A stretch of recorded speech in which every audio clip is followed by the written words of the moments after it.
excuse me, a virtue that we can integrate into our own lives. The third form is benefiting others, striving to bring harmony to relationships around you. And I was thinking of a very simple sort of experience of this when I was living in Japan, where bowing is so important, and that people acknowledge and show respect to each other, even strangers, by bowing. When you're walking down the street and you meet another person, you bow. And it's out of mutual respect and gratitude. And it's an amazing practice. I remember coming home from Japan after living there for about, I guess at that time that was about 5 years. And I found myself bowing all the time to people here. And luckily it's Hawaii because it's not so strange. Had I been in someplace different, it might not have been so acceptable.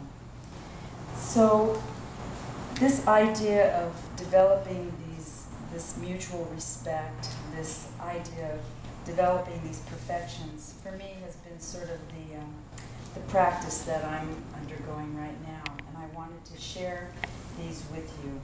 In the paper that I gave you, the 10 on the side are the early Buddhist ideas. They're called the Paramitas.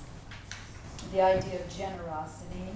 This is generosity of material giving, generosity of teaching and learning, generosity of spirit, the generosity of being open-hearted. The second is morality or virtue. And in this case, it's talking about the 5 precepts in Buddhism as a start.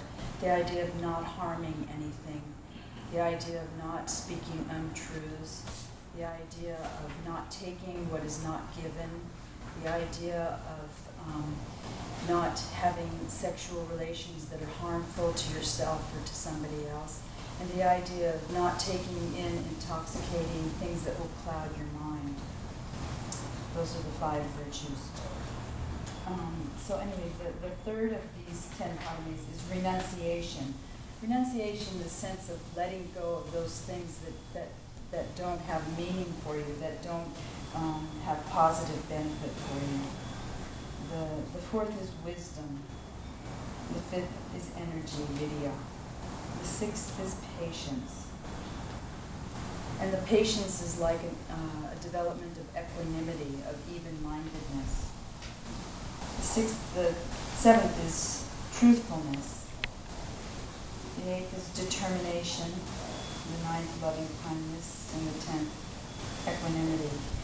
And what the Mahayanists did in about the 1st century was that they distilled these 10, and they found that the 6 on the right side of your sheet were the ones that were developmentally the ones that they wanted to encourage.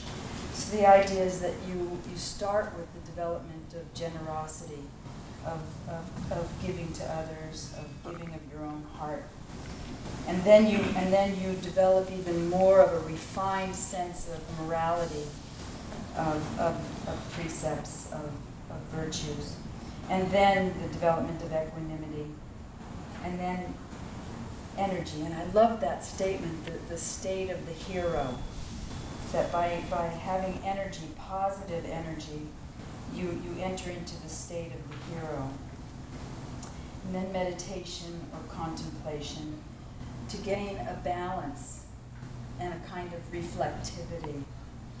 And the last is wisdom, which is, in the Buddhist tradition, it has to be balanced with compassion. That if you just have wisdom and you don't have compassion, you don't have true wisdom.